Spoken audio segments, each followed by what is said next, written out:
Today we're going to show you how to make a chicken rice casserole. Without any chicken. So stay tuned, we'll be right back.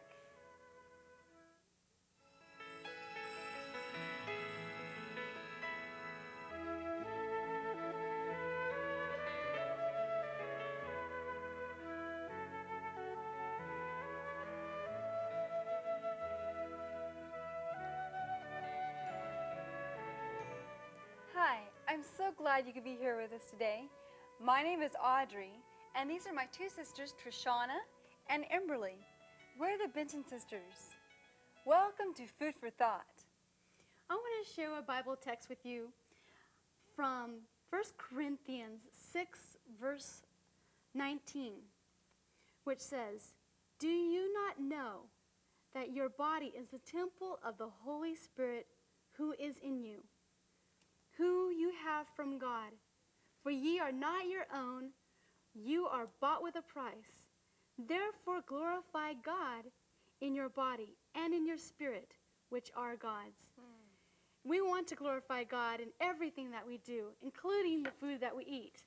And today we have some delicious recipes we want to share with you.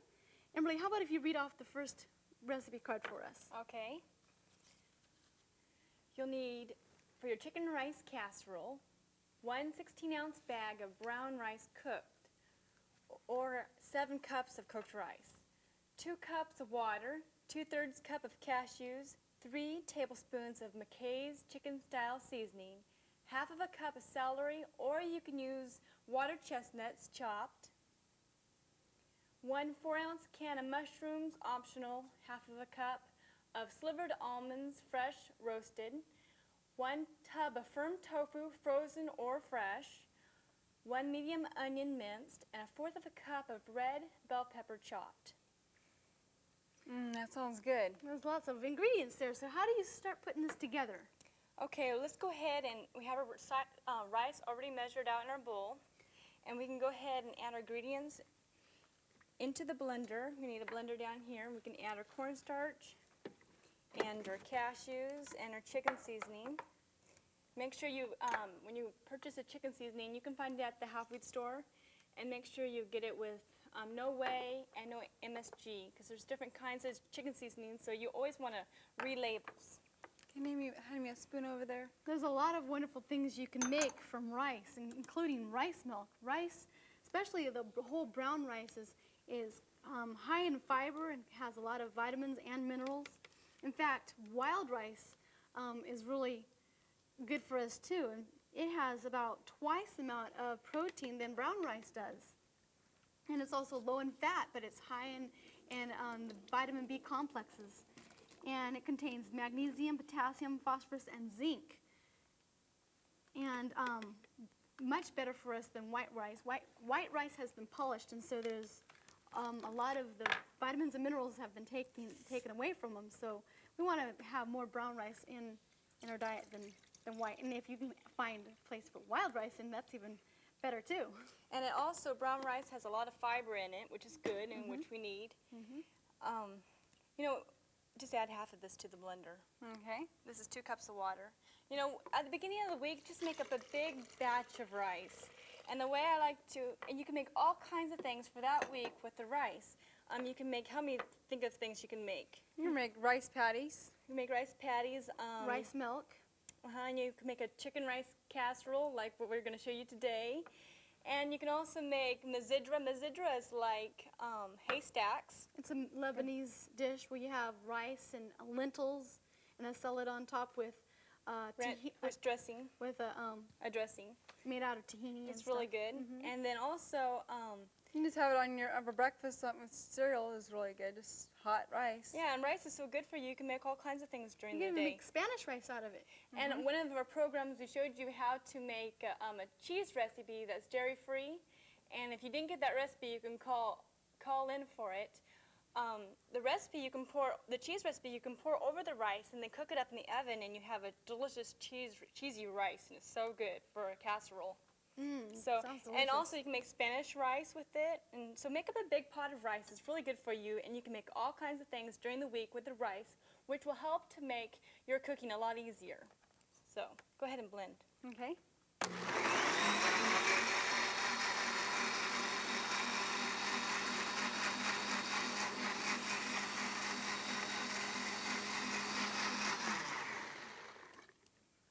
Okay, that's probably good enough.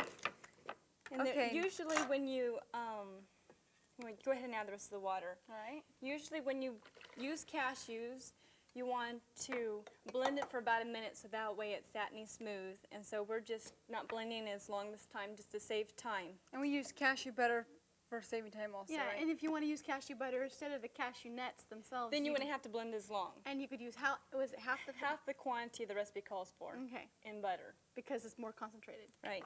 And go ahead and add our onions to that. And you can just mince the onions up. Okay. We'll add this too.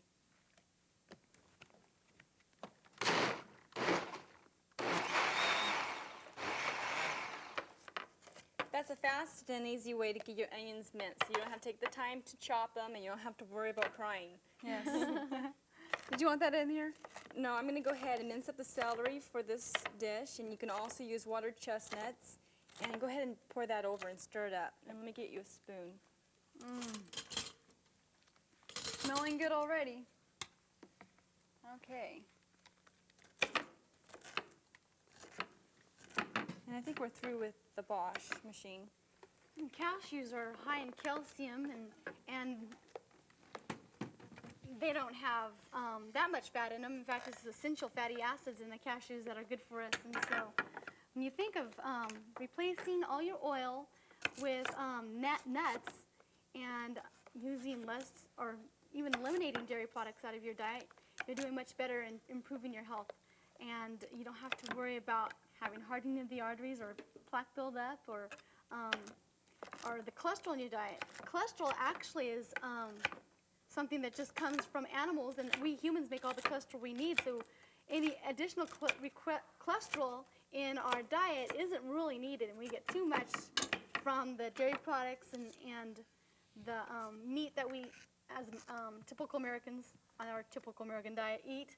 And so that's why it accumulates in our arteries and in our vessels and causes problems with our health.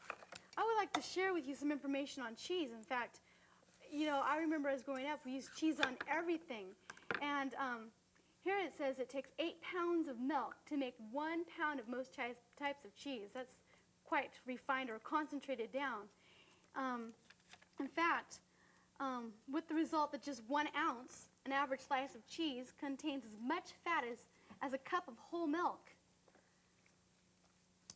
In fact, most cheeses derive 60 to 90% of their calories from fat. Therefore, vegetarians who replace their meat with cheese are doing themselves no favor. Substitute cheddar cheese for trimmed broiled sirloin steak, and ounce for ounce you end up with twice as many calories, 6 times the saturated fat, as well as more cholesterol and far more sodium. And this information was taken from the Wellness Encyclopedia of Food and Nutrition from the University of Berkeley in California. And we never realized how bad cheese was for us than compared to meat. And I know we were raised on a lacto-ovo-vegetarian diet, and in fact, we milked our own goat. We made everything out of that goat's milk, and we had our own chickens. We used the chicken eggs. We even tried a goose egg one time, a goose omelet. Can you imagine that? And we thought we were healthy, and we started learning more about what it means to be healthy and eating foods that are the best for us, and started discovering how cancer is increasing and heart disease, hardening of the arteries and diabetes and obesity and all these problems that we as Americans are faced with have a lot to do with the food that we eat. And so by just substituting the dairy products for the nuts and the natural fats, we are actually improving our health. And you don't have to sacrifice taste or flavor. Wow. Still tastes good and looks good too. Okay, I think we have some tofu that needs to go in here, right, Emberly? Yes, and I'm going to go ahead and toss the slivered almonds into our pan to roast them. You want to roast your almonds fresh, so that way they have a fresher flavor. Don't have a rancid flavor or aged flavor. Okay, and here's the tofu. This is what it looks like for those that aren't used to seeing tofu in the grocery store. You can get this in your produce department. And this is just Tofu. tub tofu, and it has water in it. Water packed. And this is extra firm. So, okay. I'm going to also add 2 teaspoons of salt to this. You know, your seasonings may vary, depends upon how much you seasoned your rice before you cook it. Now for this recipe, I usually just don't season my rice. You know, add salt to it while I cook it. But you know, if you do, then you may want to add a little bit of less salt to it while you prepare the entree. dish. All right. What are you going to do with the tofu, Audrey? I believe it goes in this recipe, right? I believe we cube it up. And you can add fresh or frozen. Both is really good, does not matter. Freezing the tofu changes the texture so it becomes chewy and allows more of the water, because tofu is about 85% water. And when you freeze it, it changes, like I said, the texture so it becomes chewy. And when you thaw the tofu out, that 80% water, most of it you can squeeze out of the tofu, and it will leave little pockets in the tofu curd, which will allow for flavor to be absorbed. And so either way, frozen or fresh, it's really good. That's And, pretty amazing. This tofu is very versatile, and it's a great, I think, a dairy replacer or for, you know, just a wonderful addition to a vegan diet. I hope I got these chopped okay. That looks good. And then you can put it in your favorite kind of a pan. You can put it in a casserole dish, or you can put it in some kind of a pretty pan like this. I'll let you go ahead and see it. See what this looks like? So this is pretty, you know, for, you know, a fun, special Yeah, heart shape. Valentine's. Yeah, that sounds good. So, and I sprayed it already really good. Emberly, didn't you have Non-stick spray. this chicken rice casserole in the meal of your Wedding? reception at your wedding? Mm-hmm. Turned out really nice. It We'll was go really ahead good. and add our roasted almonds. It gives it a delicious flavor. It's so good. It's just not the smells same good. without the roasted almonds. And then we'll go ahead and just mix it up real quick and pour it into the pan. Okay.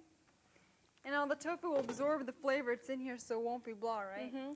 And this will bake for 350, about probably 45 minutes. Okay. Do you want to help me put this on? And just go ahead and Scoop it in. pour it all in. Make sure you spray your pan really good. Bake it in the oven until it's nice and golden and crispy looking. Let it completely cool. When it's completely cool, then you can flip it over onto a pan to serve. You can put back in the oven to rewarm it. Otherwise, if it doesn't completely cool, then when you dump it out hot onto your pan to serve it, it will fall apart. Okay. That sounds Well, good. we'll go put this in the oven then. All right. And I have one right here that's pre-baked. See how golden and crispy it looks like? It's supposed to look like that when it's done. And you want to make sure it's cold right now. So you want to make sure it's cold so it will flip out. And you know, while you flip it out, if it falls apart a little bit, you don't have to worry about it. Just take some beautiful garnish and touch it up a little bit, and it's fine. Like a little parsley. Is it okay? So That looks looks good. nice. We'll just put a little parsley. you can kind of tell, you see it's heart shaped there. And we're going to garnish this edge a little bit, crumbled a little bit. You know, and also, you know, when you make your rice, to make it brown rice, to make it nice and fluffy, dextrinizing your rice is really good. It makes it really fluffy and improves the flavor as well as the cooking time. How you dextrinize it, you have your pan hot, you dump in a cup of rice, or however much how much rice you want, to how much water, do you remember? 4 cups of water to 1 cup of rice. And then you just brown the rice, and then when it's nice and Dextrinizing, golden, isn't that dry? take dry rice and dump it into your hot pan, pour it into your hot pan, and then you just stir it until it's brown. And then when it's brown, Add it to your cooked rice. No, then you go ahead and add your water Oh, and add your water to seasonings, it afterwards. and then Okay. cover it and let it cook, and it cooks a lot faster. Wow, that's It'll nice. cook for about 40 minutes. That's a good tip. And then it's really fluffy and delicious. Neat. So, What else are we making? okay, let's make candied yams. Ooh, yum. And we'll go ahead and read off the recipe for this. This is actually called maple honey nut yams, and you'll need 5 medium yams, half of a cup of honey, and you need half of a cup of maple syrup, 1.5 cups of chopped walnuts. It's so easy and it's absolutely delicious. Okay, so here we have our yams that are already pre-baked. And in this kettle right here we have our walnuts. And you just want to add some maple syrup. And when you purchase your maple syrup, make sure you get pure maple syrup. And this is a pure brand right here. And also add our honey. And then you just thicken it up on the stove until it's thick, and then you pour it over to your yams, and it's so delicious. And while this is thickening up, let's make another recipe, and this recipe is called Holiday Baubles. 1 cup of dried apricots diced, 1 cup of coconut flakes, and this is unsweetened coconut, 1 cup of dried pineapple diced, 3 cups of walnuts chopped, 3 cups of carob chips, non-dairy chopped, and 1 cup of walnuts ground and set aside. Okay, so we need this in the frying pan.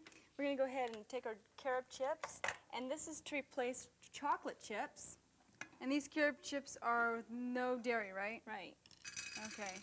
And you're melting them in the frying pan there, right? Uh-huh. Or you could melt them on it in a double broiler, whatever. And make sure it's on low so that way your carob doesn't burn. And Trishonna, I'm sure you have some good information on carob versus chocolate, right? Well, chocolate has 2 different types of stimulants in them. First of all, there's 180 milligrams of caffeine to 100 grams of chocolate, and 2,320 milligrams of theobromine to 1,000 grams of 100 grams of chocolate. And so there's quite a bit of stimulants in them. And the caffeine can cause breast cancer and prostate cancer, which we don't want to have. And the theobromine will cause headaches, depression, anxiety, and fibrostic disease of the breast. And so switching over to carob is an excellent alternative. And carob is wonderful. It doesn't have any caffeine or theobromine in it. And it's high in natural calcium. I think it's high in calcium, and also it's got wonderful digestive enzymes in them, so it aids in digestion, and it's naturally sweet. It's got a lot of fiber in it, and it's just really good for us. Much, much better than chocolate. Chocolate is actually naturally bitter, and so we have to add so much sugar. I mean, tried Baker's chocolate, plain? Not too good, is it? No. Have to add all that sugar to Baker's chocolate just to make it palatable, and then they have to add all the extra fat or oil, and sometimes it's usually palm oil and coconut oil just to make it, tasty, and just not good for our health. And so when you realize that you can still enjoy your Valentine's surprises, you just got to make your chocolate the carob way instead. And I think we should start up a company that has carob candies, don't you? That would be cool. Okay, and you add your nuts. As you notice, when you melt your carob, you want to not have the pan too hot, and you heard it sizzling over here a little bit, so I got the pan a little bit too hot. And if you get it too hot, it'll make your carob stiff, which makes it harder to mix. And so you don't want your carob stiff, you just want to be nice and melted. Can you add milk to that to make it so it reverse that or not? Milk helps a little bit. Okay. Non-dairy milk to soften. Right. But it also will make your candy, after it firms up, it'll make Not as hard. Not as hard, and it's nice to have it nice and hard and chewy. Here we have chopped fruit. This is pineapple and apricots. And if you don't like apricots or pineapple, I'm sure there's other dried fruit that are just as delicious that you would like. So. Well, while I'm mixing this together, Audrey, you want to pour this nuts over the yams? Okay, they're done? Ooh. Okay. And walnuts actually help to lower your blood cholesterol, so they're very nutritious for us. And it's amazing. We used to think that we needed to cut back on our nuts and not have as much nuts in our diet, but we're starting to learn. Science and research is starting to learn how much more beneficial having the nuts in our diet and avocados and the different natural fats are for us than we used to realize. And another thing about it is that roasting your nuts or eating like peanuts and stuff like that, roasted cashews and almonds and whatever, they're not quite as good for you as they are in the raw state. Raw is the most ideal. And so just because we say that they're healthy for you, they are, but not by the handfuls. You don't want to eat them by the handfuls in the roasted condition. You want to eat them, in a dish to replace your oil instead of using oil, because they are much better for you than adding oil or using dairy products, cheese, and stuff like that to your diet. So if you like roasted nuts really well, I mean, can you do them yourself and eat them fresh? Is that better? Or you shouldn't be having them? Or Well, what happens is that if you're going to make like almond butter or peanut butter, and you're making it from fresh nuts and you need to roast them yourself, you'd put them in the oven and roast them, and then you would have to wait about a day or so for the oil to, it's called crack off of the nut. Because if you do it too soon, it's powdery. Because if you cream them like through our champion juicer, right after you roasted them, they will come out powdery, like you said. And so what happens is the oil cracks off, separates out, and this is changing the fat molecule actually, and which isn't the most ideal for us. We want to keep it in the most natural condition as possible, which is in the raw state. But once again, it's much better than refining it out, because it takes, 14 years of corn to make a tablespoon of corn oil? So that's really refined. So roasting it isn't as bad, but there's different variations. And so if you're really concerned about your health, the most ideal is eating your nuts raw. Putting in a recipe isn't going to hurt it because it's steaming it. It's different than roasting it. So these are just some little things that we need to keep in mind and be aware of. Okay. So how are your holiday baubles coming along, Emberly? Well, I mixed them up pretty good, tried to. And then we're just going to ahead and roll them in some nuts. Did you want me to get my fingers in this? Go ahead. Okay. And then You could probably roll this in coconut too. And you notice the coconut, if you can't find unsweetened coconut, we put coconut in this recipe, and if you can't find any unsweetened coconut, you can also take the sugar coconut, and we like to do is wash all that sugar off, and then pat it dry, and then you don't have to have all that sugar in your recipe. Wow, this looks good. These are good frozen or just like this, and they're great for on trips. Those nuts are a little bit big, aren't they? I wonder if there's some smaller ones down below. There, maybe. I'm going to have ground walnuts to These are roll good for them in. lunches, a little dessert. And ice cream scooper works really good. Okay. Well, now we just about have a complete meal, don't we? We have our candied yams, and we have our I dessert. think we forgot something there, Emberly. What? I think we forgot a nice big salad. Oh, yeah, we can't have our dessert before we have a salad, can we? No? Well, we got all the makings for a salad right here. Let's just take a look. Our Gourmet Spring Salad calls for 1 large bag of spring salad mix, 3 avocados diced, 1 basket of cherry tomatoes, 1 large cucumber diced, 1 large red bell pepper sliced, 1 large carrot slivered, 1 can of hominy drained, 1 can of garbanzo beans drained, and 1 can of kidney beans drained, 1 can of artichoke hearts. This is without the vinegar, and you want to drain the water off of that also. And 1 can of hearts of palm with no vinegar and drain as well. 1 can of olives diced. 1 tub of firm tofu drained and cubed, and 1 small red onion thinly sliced. And then we want to sprinkle it with fresh lemon juice and a dash of veggie salt.